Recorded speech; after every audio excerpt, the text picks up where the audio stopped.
Okay, got a double count on for some reason. Hi ho all. So let's try to go through here quickly and take stock in what we are looking at for this first part here. This is a really quick review overview of Reconstruction. So Reconstruction refers to a period of time that's a little over a decade following the Civil War, where the country was attempting to recover and reconstruct itself from the war. So we go back to Lincoln's original idea again was to restore the vision and intent of the founders. And in order to do that, he felt that we needed to come back together quickly, a quick and simple reunion. In his view, the Civil War was sort of like a family disagreement.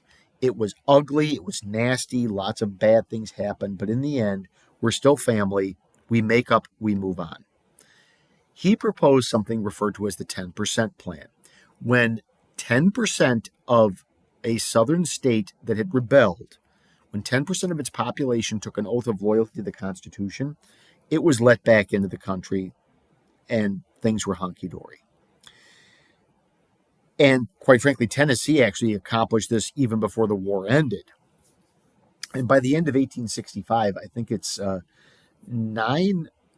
8 or 9 of the 11 Confederate states had come back in under Lincoln's plan. The problem is that this is not what the Congress wanted. The Congress wanted to punish the South. They viewed the South as traitors and insurrectionists, and that the South should be punished severely. What really caused a problem was the death of Lincoln. While Lincoln was alive, his popularity and, quite frankly, the power that his office held as a result of the imminent victory in the war, the Congress couldn't challenge him. But with Lincoln's death, Congress could challenge.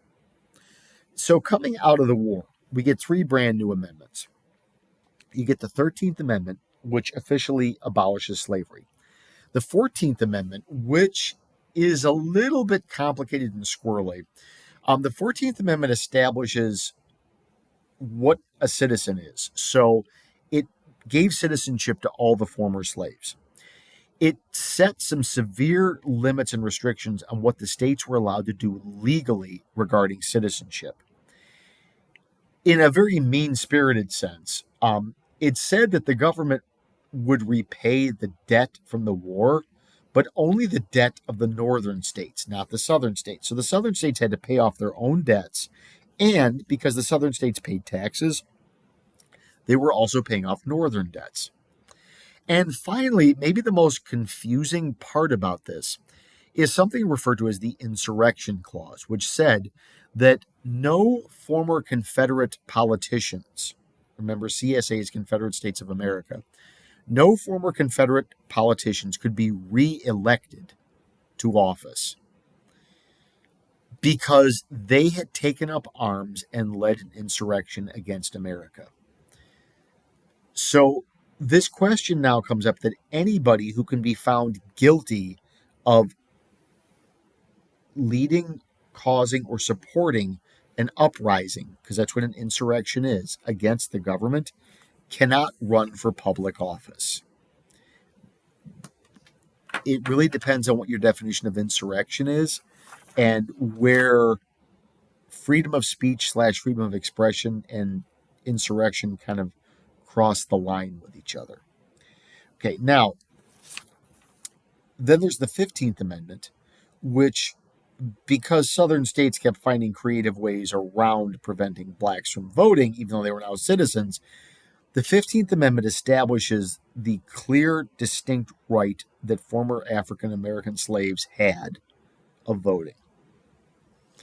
Now, with Lincoln's assassination, the South was now no longer going to be allowed to pursue the 10% option.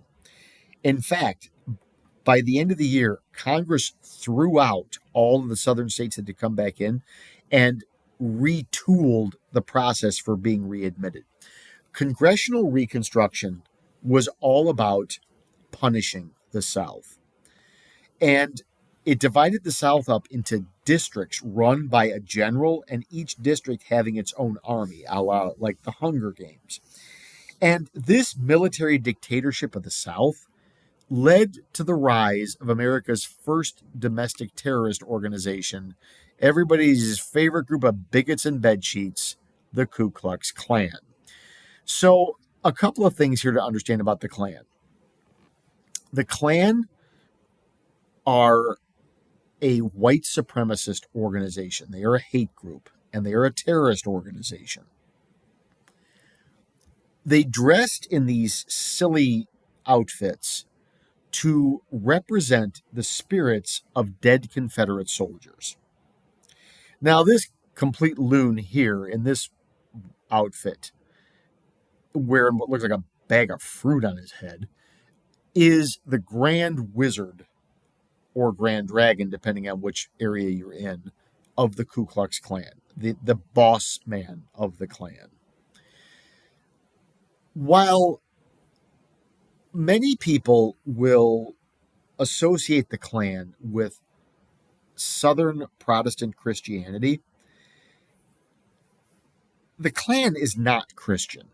Even their name, Ku Klux, comes from weird, superstitious, mystical witchcraft mumbo jumbo from the late Middle Ages into the early part of the 17th and 18th centuries in Europe.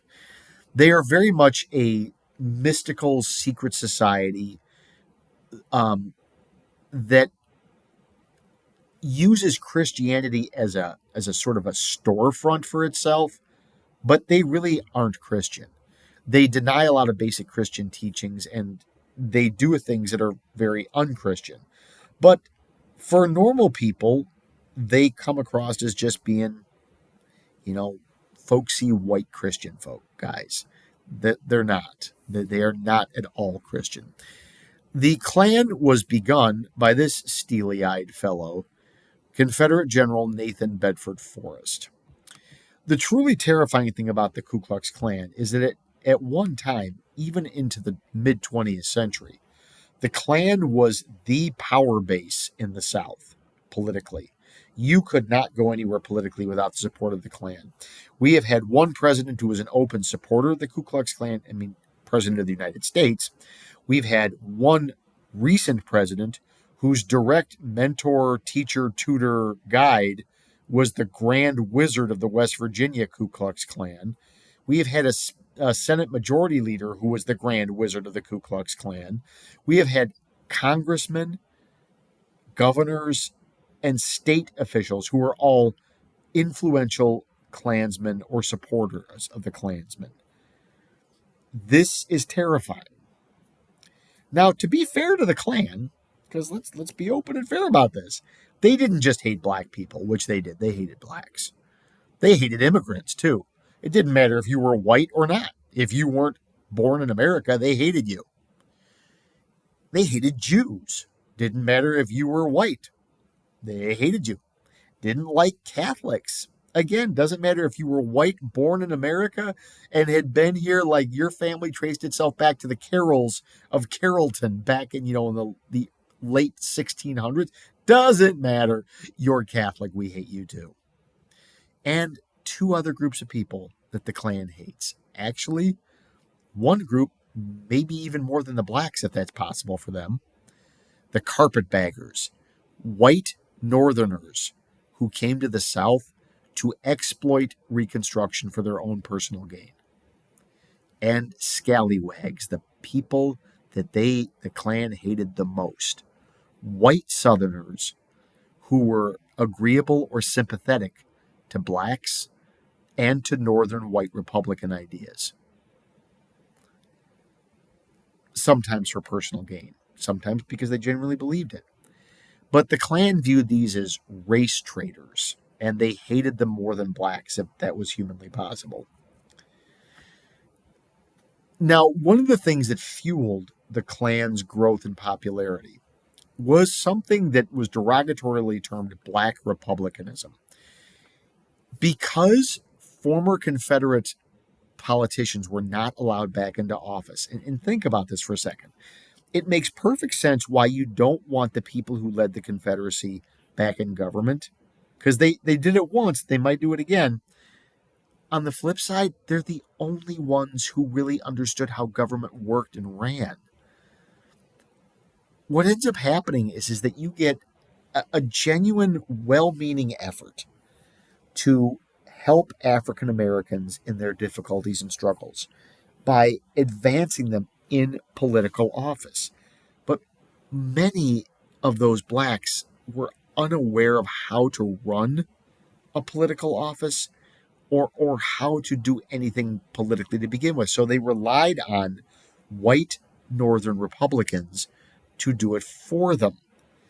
And they basically became puppets and tools that Republicans used to punish Southerners. This increased support for the Klan, who were seen as the only group of people fighting for the common Southerner, even though many of those common Southerners, remember, like 80% of them didn't even own slaves. And many of them resented the wealthy white Southerners who did own slaves. But now, the fact that blacks were being used as a club to beat the South, this got them, these white Southerners, to support the Klan. What this really boils down to is a situation of you have one political party that is unwilling to face the fact that they may lose seats and lose power. And they were trying desperately to hold on to it in any way that they could. This is always problematic when you have a political party who is more concerned with maintaining power than with actually making things better for people.